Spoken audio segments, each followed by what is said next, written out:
Assalamualaikum warahmatullahi wabarakatuh. Perkenalkan, saya Lalu Muhammad Purnomo Nida Mahendra dengan NIM 2020 1011 program studi S1 Hukum Fakultas Hukum Universitas Muhammadiyah Malang 2020 Prasa. Di sini saya akan menjelaskan salah satu materi dari Hukum Ekonomi Bisnis, yaitu Desain Industri, di mana dosen pengampu yaitu Ibu Diva Hafizah SHM. Selanjutnya, kita langsung menuju ke mind mappingnya, di mana di dalam mind mapping ini sendiri yaitu saya buat ada 6 sub materi berkaitan dengan desain industri, di mana desain industri itu sendiri berkaitan atau diatur di dalam Undang-Undang Nomor 31 Tahun 2000. Untuk sub materi yang pertama yaitu sejarah dan perkembangan dari desain industri itu sendiri. Yang pertama yaitu dikenal dengan istilah HKI atau hak kekayaan intelektual, atau yang dalam bahasa Inggris disebut intellectual property rights, yaitu hak yang timbul dari olah pikir manusia yang menghasilkan suatu produk atau proses yang berguna untuk manusia itu sendiri. Pada intinya, HKI adalah hak untuk menikmati secara ekonomis hasil dari suatu kreativitas intelektual. Objek yang diatur di dalam HKI itu sendiri adalah karya-karya yang timbul atau lahir karena kemampuan intelektual manusia itu sendiri. Secara garis besar, HKI itu dibagi menjadi dua, yaitu yang pertama hak cipta atau yang biasa dikenal sebagai copyright, dan yang kedua adalah hak kekayaan industri atau industry property rights, yang mana hak kekayaan industri ini mencakup beberapa hal, yaitu yang pertama mengenai paten, yang kedua mengenai desain industri, yang ketiga mengenai merek, yang keempat mengenai indikasi geografis, yang kelima mengenai desain tata sirkuit terpadu, dan selanjutnya yang terakhir mengenai rahasia dagang. Di mana Indonesia sendiri sebagai negara berkembang tentunya perlu untuk memajukan sektor industri yang ada dengan meningkatkan kemampuan daya saing. Salah satu daya saing tersebut adalah dengan memanfaatkan peranan desain industri itu sendiri yang merupakan bagian dari hak kekayaan intelektual. Untuk itu, pemerintah harus memberikan perlindungan secara hukum terhadap desain industri sebagai sarana untuk mempercepat pembangunan industri nasional. Pada tanggal 23 Juli 1986, Presiden Republik Indonesia membentuk sebuah tim khusus di bidang hak kekayaan intelektual melalui Keputusan Presiden Nomor 34 Tahun 1986, atau tim ini lebih dikenal sebagai tim Kepres 34, di mana tugas utama dari tim Kepres ini adalah mencakup mengenai penyusunan kebijakan nasional di bidang HKI, perancangan peraturan perundang-undangan di bidang HKI, dan sosialisasi sistem HKI di kalangan instansi pemerintah terkait, aparat penegak hukum, dan masyarakat secara luas. Selanjutnya, pada tahun 1997, pemerintah Republik Indonesia merevisi perangkat peraturan perundang-undangan di bidang HKI, di mana berkaitan dengan Undang-Undang Hak Cipta 1987, Junto Undang-Undang Nomor 6 Tahun 1982, Undang-Undang Paten 1989, dan Undang-Undang Merek 1992.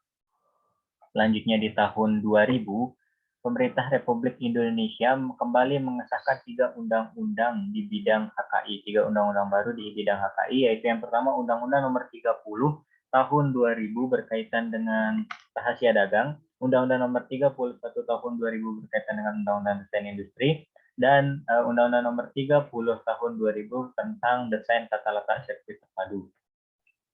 Selanjutnya, berkaitan dengan tujuan diberlakukannya Undang-Undang Desain Industri itu sendiri tidak lain adalah untuk memberikan kesempatan yang luas kepada kalangan pendesain lokal untuk memanfaatkan perlindungan hukum guna kepentingan penegakan hukum itu sendiri, di mana apabila ada peniruan untuk ataupun dalam bentuk pengeksploitasian hak ekonomi dalam bisnis perdagangan, maka kalangan pendesain lokal sudah dapat dilindungi secara hukum. Selanjutnya berkaitan dengan pengertian desain industri itu sendiri, yaitu tercantum atau tertuang di dalam pasal 1 ayat 1 Undang-Undang Desain Industri, di mana menyebutkan bahwa desain industri adalah suatu kreasi tentang bentuk, konfigurasi, komposisi garis atau warna, atau garis dan warna atau gabungan daripadanya yang berbentuk 3 dimensi atau 2 dimensi yang memberikan kesan estetis dan dapat diwujudkan dalam pola 3 dimensi atau 2 dimensi, serta dapat dipakai untuk menghasilkan suatu produk, barang, komoditas industri, atau kerajinan tangan. Di mana untuk informasi lebih lanjut mengenai pengertian antara bentuk, konfigurasi, komposisi, garis, dan warna akan saya jelaskan. Yaitu yang pertama berkaitan dengan bentuk. Bentuk itu merupakan outline sederhana atau garis kontur yang kompleks dari suatu desain. Di mana bisa kita lihat ini merupakan bentuk dari sebuah sepeda motor pada gambar ini. Selanjutnya berkaitan dengan konfigurasi, yaitu bentuk yang kompleks atau yang biasa secara sederhananya atau bentuk yang dikombinasikan di dalam desain, di dalam sebuah desain atau gabungan dari beberapa bentuk. Bisa kita lihat dari konfigurasi pada botol ini, pada gambar botol. Selanjutnya berkaitan dengan komposisi garis. Komposisi garis itu kreasi 2 dimensi yang merupakan pola garis yang ditempatkan dalam suatu permukaan produk. Bisa kita lihat pada produk kain ini ada komposisi garis pada kain, dan komposisi warna, yaitu kreasi 2 dimensi yang merupakan pola warna yang ditempatkan pada permukaan sebuah produk. Di sini maksud dari komposisi warna itu sendiri bukan berarti untuk melindungi warna-warna tertentu, misalnya seperti merah, biru, dan warna lainnya, tetapi hanya melindungi pola warna yang diterapkan pada produk tersebut. Bisa kita lihat pada gambar ini. Baik, kembali ke mind mapping-nya. Sekarang berkaitan dengan objek dan waktu perlindungan. Jangka waktu perlindungan, di mana menurut Undang-Undang Desain Industri yang menjadi objek perlindungan hukum desain industri adalah desain industri yang baru atau yang biasa dikenal sebagai novelty dan telah terdaftar. Hal ini sesuai dengan pasal 2 ayat 1 Undang-Undang Desain Industri yang menyatakan bahwa hak desain industri diberikan untuk desain-desain industri yang baru. Ketentuan ini sejalan dengan pasal 25 ayat 1 Persetujuan TRIPS, di mana hal ini berarti bahwa hanya desain industri yang mempunyai kebaruan saja yang dapat diberikan perlindungan hukum dan dengan sendirinya dapat didaftar. Pendaftaran merupakan syarat mutlak agar desain industri yang mempunyai kebaruan tadi diberikan perlindungan hukum dalam jangka waktu tertentu.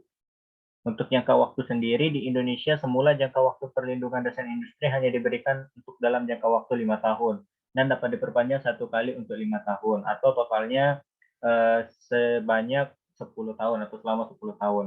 Hal ini sesuai dengan pasal 26 ayat 3 Persetujuan TRIPS yang menyatakan bahwa jangka waktu perlindungan desain industri diberikan untuk jangka waktu 10 tahun.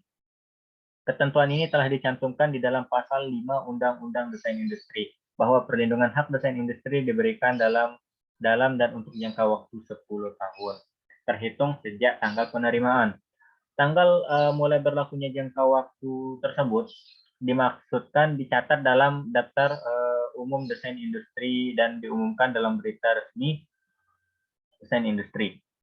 Selama jangka waktu 10 tahun tersebut, orang lain dilarang untuk membuat, memakai, menjual, mengimpor, mengekspor, dan atau mengedarkan barang yang diberikan hak desain industri. Hal ini sesuai dengan pasal 1 angka 5 Undang-Undang Desain Industri.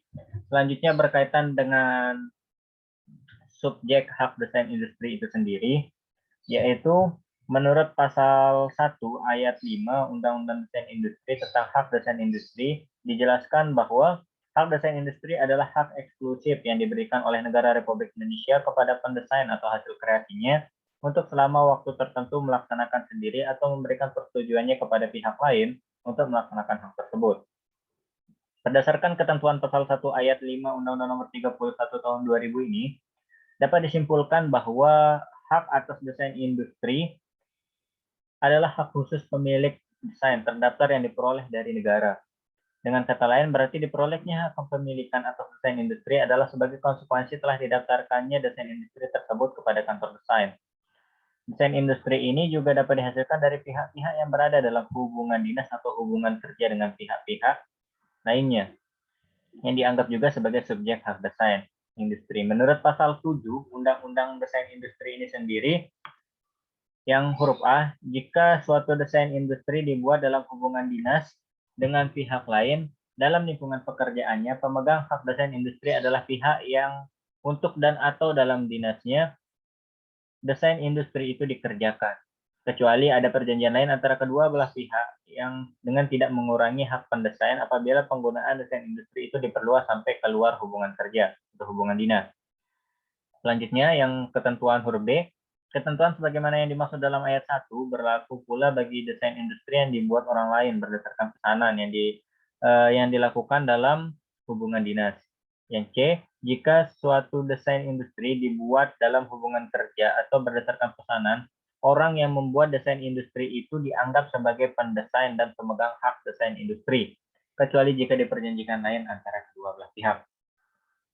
Selanjutnya berkaitan dengan pasal 7 ayat 1 Undang-Undang Desain Industri dengan tegas menyatakan sebagai pemegang hak desain industri adalah instansi pemerintah bila suatu desain tersebut dibuat dalam hubungan dinas dengan pihak lain. Sedangkan pemilik hak desain industri tetap berada di tangan pendesain, kecuali diperjanjikan lain antara kedua belah pihak tersebut. Pasal 7 ayat 2 Undang-Undang Desain Industri menegaskan bahwa hak desain industri yang dibuat seseorang berdasarkan pesanan, misalnya instansi pemerintah, maka tetap dipegang oleh instansi pemerintah tersebut selaku pemesan, kecuali diperjanjikan lain. Sekarang berkaitan dengan permohonan hak desain industri, di mana hak desain industri itu diberikan atas dasar permohonan. Hal ini senada dengan pasal 10 Undang-Undang Desain Industri. Permohonan hak desain industri ini diajukan oleh pendesain sendiri atau oleh kuasanya dengan membayar biaya permohonan yang telah ditentukan oleh pemerintah Kepala Direktorat Jenderal Hak Kekayaan Intelektual. Permohonan hak desain ini hanya dapat diajukan untuk satu desain industri untuk beberapa desain industri yang merupakan suatu kesatuan desain industri atau yang memiliki kelas yang sama yang diatur dalam klasifikasi internasional tentang desain industri sebagaimana yang disebutkan dalam Locarno Agreement. Menurut pasal 1 angka 8 Undang-Undang Desain Industri yang menyatakan bahwa kuasa adalah konsultan hak kekayaan intelektual sebagaimana yang diatur dalam undang-undang ini. Di mana di dalam pasal 1 angka 10 Undang-Undang Desain Industri juga menjelaskan tentang seseorang yang dapat menjadi kuasa dalam hal permohonan pendaftaran hak desain industri, yaitu dalam hal ini seorang kuasa adalah orang yang memiliki keahlian di bidang HKI atau sering disebut sebagai konsultan HKI. Mengenai pemohon yang berdomisili di luar negeri, hal ini diatur di dalam pasal 14 Undang-Undang Desain Industri, yaitu yang menyatakan bahwa pemohon yang bertempat tinggal di luar wilayah negara Republik Indonesia harus mengajukan permohonan melalui kuasa. Selanjutnya berkaitan dengan pembatalan pendaftaran desain industri. Hak desain industri itu dapat berakhir sebelum waktu yang telah ditetapkan karena adanya pembatalan. Pembatalan pendaftaran desain industri tersebut bisa terjadi dikarenakan permintaan pemegang hak desain industri dan juga bisa karena adanya gugatan perdata dari pihak lain. Pembatalan pendaftaran desain industri ini diatur di dalam pasal 37 Undang-Undang Desain Industri yang menyatakan bahwa huruf A, desain industri terdaftar dapat dibatalkan oleh Direktorat Jenderal atas permintaan tertulis yang diajukan oleh pemegang hak desain.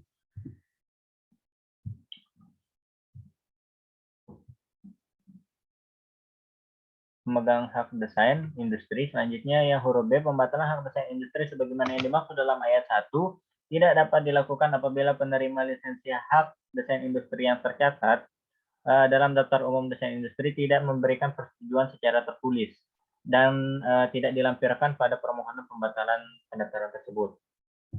Selanjutnya yang C, keputusan pembatalan hak desain industri diberitahukan secara tertulis oleh Direktorat Jenderal kepada yang pertama pemegang hak desain industri, yang kedua penerima lisensi jika telah dilisensikan sesuai dengan catatan dalam daftar umum desain industri, dan yang ketiga pihak yang mengajukan pembatalan dengan menyebutkan bahwa hak desain industri yang telah diberikan dinyatakan tidak berlaku lagi terhitung sejak tanggal keputusan pembatalan.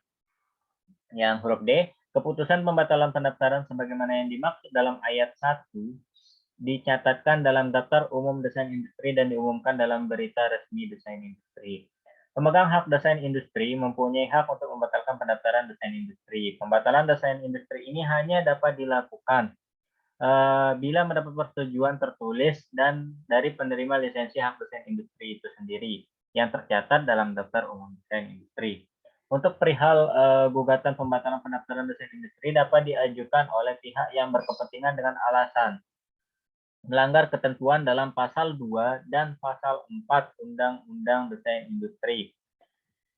kepada pengadilan niaga, di mana putusan pengadilan niaga tentang pembatalan pendaftaran hak desain industri itu disampaikan kepada Direktorat Jenderal paling lama 14 hari setelah tanggal putusan itu diucapkan. Hal ini sesuai dengan pasal 38 Undang-Undang Desain Industri, di mana berkaitan dengan tata cara untuk mengajukan gugatan diatur dalam pasal 39 sampai dengan pasal 42 Undang-Undang Desain Industri. Sekian penjelasan dari saya. Terima kasih atas perhatiannya. Mohon maaf apabila ada kekurangan. Wassalamualaikum warahmatullahi wabarakatuh.